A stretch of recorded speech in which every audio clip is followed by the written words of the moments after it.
Welcome to Science World.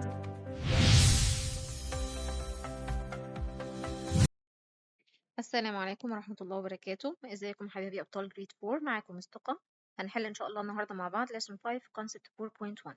يلا بينا نبدأ بسم الله. As a result of breaking down of mean, sand is formed. طبعا breaking down of mean rocks الصخور.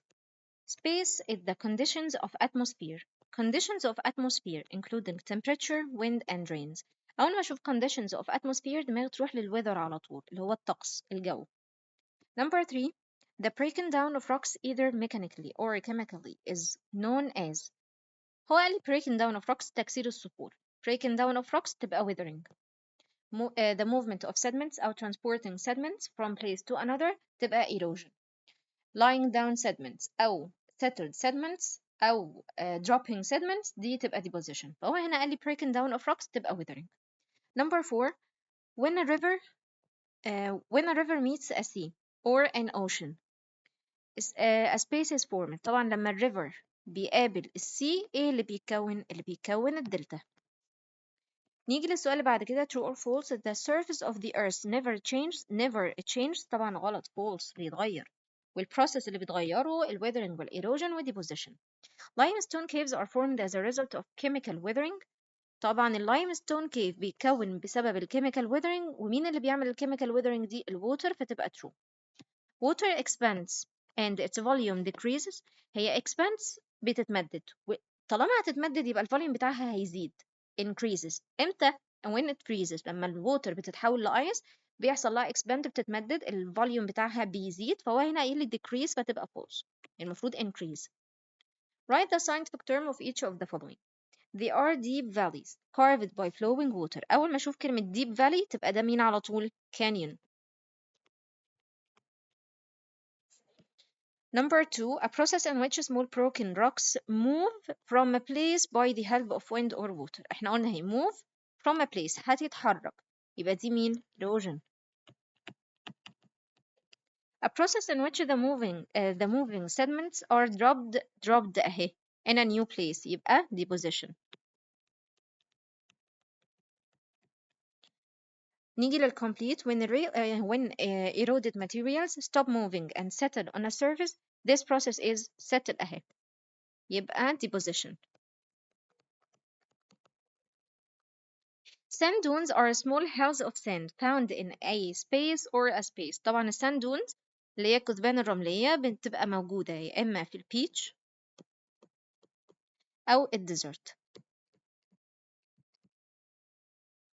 Number 3, erosion is caused when a space or space moves materials from one place to another. مين بقى اللي بيحرك الماتيريالز؟ wind or water. Western desert in Egypt is an example of large. طبعا ده مثال على large sand dunes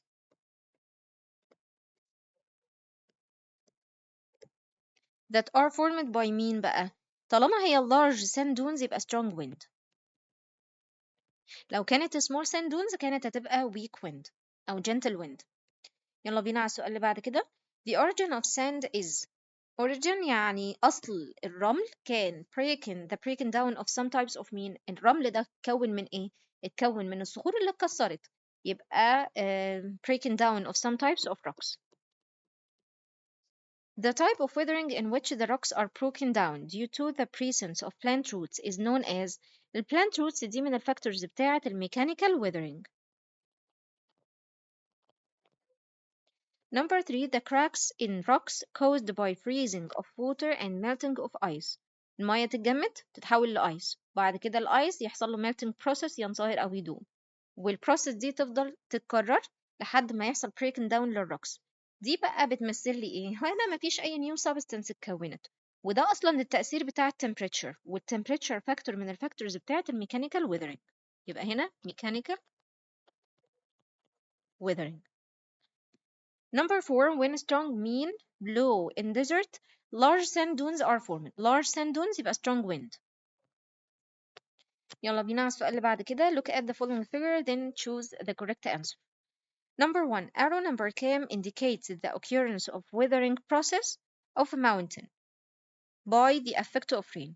طبعا هو الجبل اهو، الماونتن اهو، والرين بتسقط عليه، الدنيا بتمطر عليه اهو. يبقى arrow number كام؟ number 2. Arrow number كام indicates the occurrence of erosion process to the small rocks at the sides of the river. لو انتوا بصيتوا هو اساسا عامل لكم اسهم حمراء صغننه اهي بتوضح لكم ان السيدمنتس بتتحرك مع الووتر، الريفر بياخد السيدمنتس وينقلها من مكان لمكان. يبقى arrow number 1. Arrow number 3 indicates the delta which is formed by the effect of مين؟